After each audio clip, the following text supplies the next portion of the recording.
Welcome to my YouTube channel dentistry decoded myself doctor Gaurav Kirtania. तो आज के इस वीडियो में अपन क्या देखेंगे? सामान्य मुंह और दांतों की बीमारियां, common oral and dental diseases. ठीक है, ये वीडियो सिर्फ अपने types of oral and dental diseases पर रहेंगे, मतलब अलग अलग प्रकार के जो दांतों के और मुंह के बीमारियां होती है वो बस इस वीडियो में अपन देखेंगे। ठीक है, और उन बीमारियों का जो डिटेल में वीडियो रहेगा वो इसके बाद के वीडियोज में रहेंगे, जिसमें अपन हर एक बीमारी का प्रॉपर क्यों होता है, उससे कैसे बचा जा सकता है, या फिर उसमें क्या ट्रीटमेंट है, ये सब अपन उस एक एक वीडियो में सिर्फ एक डिसीज को प्रॉपरली डिस्क्राइब करेंगे।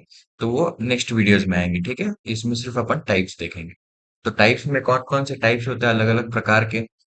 पहला होता है दांतों में सड़न, डेंटल कैरीज, दांतों का हिलना, टूथ मोबिलिटी, दांतों का दुखना, डेंटल पेन, दांतों में टार्टर जमना, डेंटल कैलकुलस स्टेन, सांसों की बदबू, बैड ब्रेथ जिसको हेलिटोसिस बोलते हैं, अक्कलदाढ़ का फंसे रहना, इम्पैक्टेड थर्ड मोलर, दांतों का फ्रैक्चर, टूथ फ्रैक्चर, मसूड़े में सूजन, जिंजेवाइटिस, पायरिया पेरियोडोंटाइटिस, मुंह में छाले, घाव, अल्सर, मुंह का ना खोल पाना, ओएसएमएफ, फोटो पर सूजन जैसा दिखना, म्यूकोसील, मुंह के कोने पर दर्दनाक घाव, एंगुलर चिलाइटिस, दांतों का पिसना या फिर घिसना जिसको एट्रिजन एब्रिजन बोलते हैं, टेढ़े मेढ़े दांत जिसको माल अलाइनमेंट ऑफ टीथ बोलते हैं। सबसे पहला क्या है? दांतों में सड़न, दैट इज डेंटल कैरीज। तो वो कैसे दिखता है? जैसे आप ये देख सकते हैं, सामने के दांतों में ये बीच बीच में पूरा ये काला काला जो सड़ गया है, इसको बोलते हैं डेंटल कैरीज। ठीक है, ये पीछे के दांत में ऐसे गड्ढे हो जाते हैं। ठीक है, जैसे देख पा रहे हैं फोटो में। अब उसमें भी जो दांतों का सड़न होता है वो अलग अलग प्रकार के होते हैं। ठीक है, अलग अलग टाइप के होते हैं। पहला होता है इनेमल कैरीज, दूसरा डेंटल पल्पाइटिस, पेरिडोन्टाइटिस। ये किस किस बेसिस पे होता है? देखो, दांतों के तीन लेयर होते हैं। जो सबसे ऊपर व्हाइट वाला दिख रहा है इसको इनेमल बोलते हैं। ठीक है, और जो अंदर में पीला पीला दिख रहा है इसको डेंटिन बोलते हैं, और ये जो अंदर में है रेड कलर का, ब्राउन कलर का दिख रहा है, इसको पल्प बोलते हैं, जो नस होता है दांत का। ठीक है, तो सबसे पहले सिर्फ ये व्हाइट वाले पोर्शन में होगा। इनेमल वाले पोर्शन में तो उसको अपन क्या बोलेंगे? Enamel carries. ठीक है, जो इनेमल कैरीज होता है तो उसमें आप में कुछ प्रॉब्लम नहीं होता है। ठीक है, सिर्फ खाना फंसता है। लेकिन डेंटनल कैरीज जैसे ही होता है, ये पीले वाले पार्ट में जैसे ही पहुंच जाता है तो क्या होता है? ठंडा गर्म खाते हैं तो सेंसिटिविटी होना चालू हो जाता है। ठीक है, उसका मतलब क्या है? अपना सडन ये डेंटिन तक पहुंच गया है। ठीक है, तीसरा क्या होता है? जब ये सडन पूरा अंदर नस तक पहुंच जाता है जिसको पल्प चेम्बर बोलते हैं, तो उस टाइम पे क्या होता है? भयंकर दर्द होता है। ठीक है, जैसे ही चबाओगे तो सर पकड़ लेता है, भयंकर दर्द होता है, तो उसको पल्पाइटिस, पल्पल कैरीज हो गया। उसके बाद जब ये सडन पूरा नस में फैल जाता है तो वो क्या करता है? दांत के नीचे जाके इन्फेक्शन कर देता है, तो वहां फिर पस वस बन जाता है, तो उसको क्या बोलेंगे? पेरियोडोंटाइटिस। ठीक है, समझिए। इसके बाद आता है दांतों का हिलना, टीथ मोबिलिटी। इसमें क्या होता है? जैसे अपन मुंह की सफाई प्रॉपर नहीं रखते, प्रॉपर ब्रश नहीं करते, ठीक है, कुल्ला नहीं करते, मुंह में खाना रह जाता है। ठीक है, तो उससे क्या होता है? दांतों के बीच में खाना जमने लगता है। ठीक है, तो उससे क्या होता है? वो धीरे धीरे वहां पे बैक्टीरिया जाके ग्रो करने लगते हैं। ठीक है, इन्फेक्शन हो जाता है, तो वो क्या करता है? वहां पे मसूड़े को गलाना चालू कर देता है, जिससे क्या होता है? हड्डी गल जाती है। हड्डी जैसे ही गल जाती है तो क्या होता है? ये सारे दांत अपने आप हिलने लगते हैं। फिर कुछ टाइम बाद ये हिलते हिलते दांत निकल जाते हैं। ठीक है, समझ गए? उसके बाद आता है दांतों का दुखना, जिसको अपन क्या बोलते हैं? Dental pen. इसके बहुत से कारण हो सकते हैं, जैसे दांत सड़ गया, या फिर दांत टूट गया बीच में से, एकदम कड़क चीज खा ली तो दांत का फ्रैक्चर हो गया, सब आगे देखेंगे। या फिर क्या हो गया? दांत एकदम मसूड़ा नीचे गल गया है, दांत हिलने लगा है, या फिर नीचे मवाद बन गया, पस बन गया, उसकी वजह से हो सकता है। ठीक है, बहुत से कारण होते हैं। उसके बाद क्या है? दांतों में टार्टर जमना, जिसको क्या बोलते हैं? डेंटल कैलकुलस या फिर स्टेन। ये जो साइड में दिख रहा है व्हाइट व्हाइट वाला, दांतों के नीचे मसूड़े के ऊपर बीच में जो ये जमा हुआ है, इसको बोलते हैं कैलकुलस, डेंटल कैलकुलस। और ये दांतों के ऊपर जो काला काला दिख रहा है आपको, ये ब्राउनिश टाइप का, इसको बोलते हैं स्टेन, डेंटल स्टेन बोलते हैं। ठीक है, ये गुटखा, तंबाकू, सिगरेट ये सब खाने से ये ऐसे हो जाता है। ठीक है, और जब बराबर दांत की सफाई नहीं होती है सही से, तब ये जम जाता है। ठीक है, ये बहुत टाइम से जमा हुआ है तो ऐसे दिखता है। ठीक है, ये क्या करता है? ऐसे जम जाता है तो इसके नीचे में बैक्टीरिया जमा हो जाते हैं, तो जैसे उसके नीचे बैक्टीरिया जमा होकर रह जाता है, तो ये क्या करता है? अल्टीमेटली वहां पे धीरे धीरे मसूड़े और जो अपना हड्डी रहता है उसको गलाना चालू कर देता है, जिससे क्या होता है? कुछ टाइम बाद ये दांत अपने आप हिलने चालू हो जाते हैं, फिर गिर जाते हैं। ठीक है, उसके बाद आता है सांसों की बदबू, जिसको क्या बोलते हैं? बैड ब्रेथ, हेलिटोसिस भी बोलते हैं इसको। ये क्यों होता है? ये होता है जैसे अपन मुंह को बराबर साफ नहीं रखते, खाना खाने के बाद पानी नहीं पीते, पानी से कुल्ला नहीं करते, या फिर दिन में बहुत ज्यादा पानी नहीं लेते, बहुत कम पानी पीते, उससे क्या होता है मुंह सूख जाता है। ठीक है, उससे क्या होता है मुंह में बदबू होना चालू हो जाता है, जैसे ही बात करते हैं तो मुंह से बदबू निकलती है, जिससे क्या आगे वाले को भी गंदा लगता है, खुद को भी अच्छा नहीं लगता है। ठीक है, उसके बाद आता है क्या, अक्कल दाढ़ का फंसे रहना, इम्पैक्टेड थर्ड मोलर, ये आज के जनरेशन में सबसे कॉमन दिखा जाता है। ठीक है, 80 to 90% लोगों में आपको ये अक्कल दाढ़ ऐसे टेढ़ा आता है आजकल के जमाने में। ठीक है, क्यों आता है, क्योंकि अभी धीरे धीरे जैसे अपन आगे बढ़ते जा रहे हैं, वैसे क्या हो रहा है, अपना ये इन दांतों का यूज सबसे कम हो रहा है। ठीक है, पहले के जमाने में क्या, जैसे अपन बंदरों में देखते हैं तो उनमें क्या होता है, उनमें खाने के लिए चबाने के लिए बहुत ज्यादा दांत होते हैं पीछे में। ठीक है, आधुनिक मानव में भी अपन देखते थे बहुत सारे दांत होते थे उनके, क्योंकि उनको वैसे मांस चबाना रहता था। ठीक है, तो अभी अपन अपने लाइफ में क्या हो गया, अभी इतना चबाने की जरूरत नहीं पड़ती है, तो सिर्फ अपने आगे के दो दांत रहते हैं वो काम आते हैं चबाने के, और जो तीसरा आता है, ये तीसरे का काम अभी बहुत कम हो गया है, तो इससे क्या करता है, बॉडी इसको इम्पैक्टेड ऐसे हो जाता है, टेढ़ा आता है।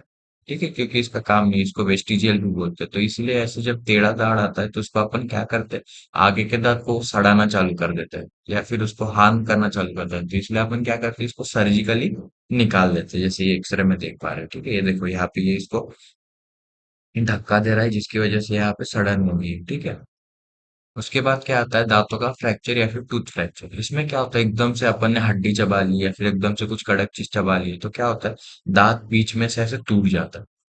तो इसको क्या बोलते हैं, दांतों का फ्रैक्चर। इसमें भी जैसे सामने के दांत में सिर्फ इनामल, जैसे आगे इसके पहले में देखे थे 3 लेयर होते हैं दांत, सिर्फ अगर सामने से थोड़ा बहुत इनामल टूटता है तो कुछ पता नहीं चलता। ठीक है, दर्द वर्द कुछ नहीं होता, लेकिन अगर डेंटिंग के यहाँ से फ्रैक्चर होता है तो थोड़ा सा दांत सेंसिटिव हो जाता है। और ये जो देख रहे हो एकदम बीच में से फ्रैक्चर हो जाता है, ये क्या करता है, बीच में से फ्रैक्चर हो गया मतलब दांत पूरा बीच में से दो टुकड़ा हो जाता है, तो इसमें क्या होता है, नस भी इन्वॉल्व हो जाता है, तो ऐसे केसेस में दांत में बहुत ज्यादा भयंकर दर्द होता है। ठीक है, उसके बाद आता है मसूड़े में सूजन, जिसको अपन जिंजाइटिस बोलते हैं। ये क्यों होता है, ये सेम चीज है, पानी कम पीना, स्ट्रेस ज्यादा लेना, नींद पूरी ना होना।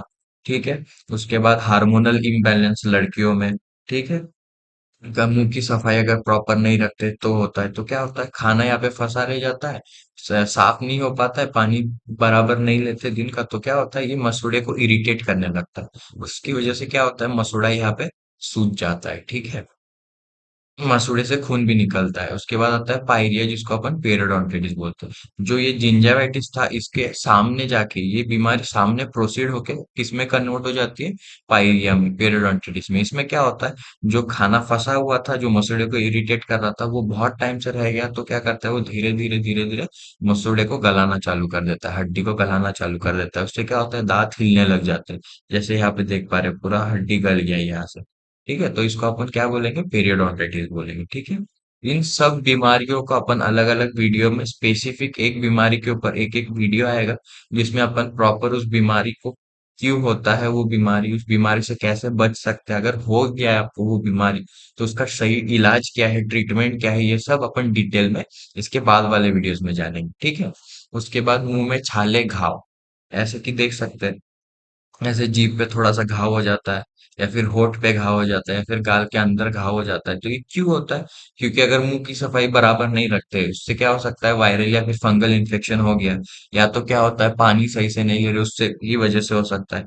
मेनली क्यों होता है, विटामिन की डेफिशिएंसी हो गई। ठीक है, विटामिन B12 मेनली रहता है, जिसकी डेफिशिएंसी अगर बॉडी में हो जाती है तो उसकी वजह से होता है, या फिर जब नए नए ब्रेसेस लगाते हैं उससे होता है, या फिर प्रॉपर ब्रश नहीं करते, ब्रश करते करते अचानक से चोट लग जाता है, तो भी ऐसे अल्सर बन जाते हैं। ठीक है, तो ये होता है मुंह में छाले, अल्सर। उसके बाद क्या होता है, मुंह ना खोल पाना, इसको क्या बोलते हैं, ओरल सबम्यूकस फाइब्रोसिस। ये क्यों होता है, जो लोग सबसे ज्यादा सुपारी खाते हैं, सुपारी खाने से सबसे ज्यादा ये OSM है, मुंह ना खोल पाना, ये बीमारी सबसे ज्यादा जो लोग पान, सुपारी, तंबाकू, ठीक है, सबसे ज्यादा जो सुपारी चबाते हैं उनमें होता है। सुपारी चबाने से क्या होता है, गाल कटता है, तो बार बार गाल के कटने से क्या होता है, बॉडी उसको ठीक करने की कोशिश करता है, तो बॉडी क्या करता है, पहले से उसको और मजबूत बनाता है, तो वैसे होने से क्या होता है, और मजबूत करते करते ये पूरा गाल अपना कड़क हो जाता है, तो एकदम हार्ड हो जाता है, जैसे नॉर्मल आप अपने गाल को छू के देखेंगे तो नरम रहता है, लेकिन इन केसेस में क्या होता है, गाल पूरा एकदम कड़ा हो जाता है, एकदम कड़क हो जाता है, जिससे क्या होता है, ये 2 उंगली, 1 उंगली जितना सिर्फ मुंह खोल पाते हैं। ठीक है, तो इसको बोलेंगे OSMF। इन केसेस में आगे जाके ये कैंसर में भी कन्वर्ट हो सकता है, ठीक है। और उसके बाद फोटो पर सूजन जैसा दिखना, ठीक है, जिसको अपन म्यूकोसिल बोलते हैं। ये क्यों होता है? इसमें क्या होता है, कभी कभार फोटो पर चोट लग जाता है, ठीक है, ब्रश करते करते लग गया या फिर कुछ चबाते हुए लग गया, तो क्या होता है, जो अपने सलाइवा की ग्रंथियां होती है, ठीक है, थूक की ग्रंथियां होती है, तो वहां से क्या होता है, सलाइवा आके जो थूक आके इसके अंदर जमा हो जाता है, तो उससे क्या होता है, ऐसा सूजन बन जाता है, ठीक है। उसके बाद आता है मुंह के कोने पर दर्दनाक घाव। जो ये देख पा रहे हैं, मुंह के कोने में ऐसे घाव बन जाते हैं। ये क्यों होता है? इसको एंगुलर चिलाइटिस बोलते हैं। ये फंगल इन्फेक्शन होता है, ठीक है, होठ सूखा रह जाता है, तो ये ऐसे फट जाता है, ठीक है। प्रॉपर पानी नहीं लेते, प्रॉपर ओरल हाइजीन मेंटेन नहीं करते, तो ऐसे मुंह के कोने में छाले हो जाते हैं, ठीक है, घाव बन जाते हैं। उसके बाद आता है दांतों का पिसना या घिस जाना, जिसको अपन एक्ट्रीजन या फिर एब्रेजन बोलते हैं। एक्ट्रीजन जो इस साइड में अपन देख पा रहे हैं, जो दांतों के ऊपर के साइड से दांत घिस जाता है, ठीक है। ये जिनको गुस्सा ज्यादा आता है उनमें ये ऐसे दांत घिसते हैं, ठीक है। या फिर जिनको स्ट्रेस ज्यादा होता है उनमें ये ऐसे दांत घिस जाते हैं, ठीक है। इससे क्या होता है, अगर सिर्फ इनेमल डेंटिन तक घिस जाता है तो सेंसिटिविटी होती है, और अगर पूरा घिसते घिसते नस तक पहुंच जाता है तो भयंकर दांत दुखना चालू हो जाता है, ठीक है। एब्रेजन में क्या होता है, जैसा अगर सही से ब्रश नहीं करते, एकदम जोर से ब्रश को आगे पीछे घिसते हैं, तो ये मसूड़े और दांतों के बीच में ऐसे गड्ढा बन जाता है, ठीक है। तो इसको बोलेंगे एब्रेजन। इसमें अगर डेंटिन तक ऐसा गड्ढा होता है तो सेंसिटिविटी होता है, उससे अंदर गड्ढा होता है तो फिर दर्द चालू हो जाता है, ठीक है। उसके बाद टेढ़े मेढ़े दांत, जिसको अपन माल अलाइनमेंट ऑफ टीथ बोलते हैं। इसमें क्या होता है, जैसे आप देख पा रहे हैं, सामने के दांत ऊपर के क्या हो गए, नीचे के दांतों के पीछे फंस गए, ठीक है। इसमें क्या हो गया, जो ऊपर के दांत है वो और ज्यादा बाहर आ गए, ठीक है। तो इसमें क्या हो रहा है, नीचे के दांत पूरा ऊपर के दांतों के अंदर चला गया है, ठीक है। इसमें क्या हो रहा है, सही से मुंह बंद नहीं हो पा रहा है, ठीक है। इसके अलग अलग रीजंस होते हैं। जैसे इन केसेस में क्या होता है, बच्चा जीभ को दांतों के बीच में दबा के रखता है या फिर अंगूठा चूसता है, तो इन केसेस में ऐसे खुला रह जाता है। अंगूठा चूसने पे ऐसे सामने के ऊपर के दांत बाहर भी आ जाते हैं, ठीक है। ऐसे बहुत से रीजंस होते हैं जिसको अपन अगले वीडियोस में देखेंगे। हर एक बीमारियों को प्रॉपर अपन उसमें एक्सप्लेन करेंगे, उससे कैसे बचा जा सकता है। अगर हो जाता है तो उसका प्रॉपर ट्रीटमेंट क्या होता है, ना हो तो उसके लिए अपने को क्या करना चाहिए, ये सब अपन आगे के वीडियोस में पूरे डिटेल में जानेंगे, ठीक है। अगर आपको ये वीडियो पसंद आई तो ज्यादा से ज्यादा शेयर करिए, लाइक करिए और मेरे चैनल को सब्सक्राइब करिए, ठीक है। आगे जो भी वीडियोस आएंगे आप सब्सक्राइब करेंगे तो आपको वो टाइम टू टाइम सारे वीडियोस मिल जाएंगे, ठीक है, जिसमें आप पूरा जानकारी आपको मिल जाएगा, ठीक है। Thank you.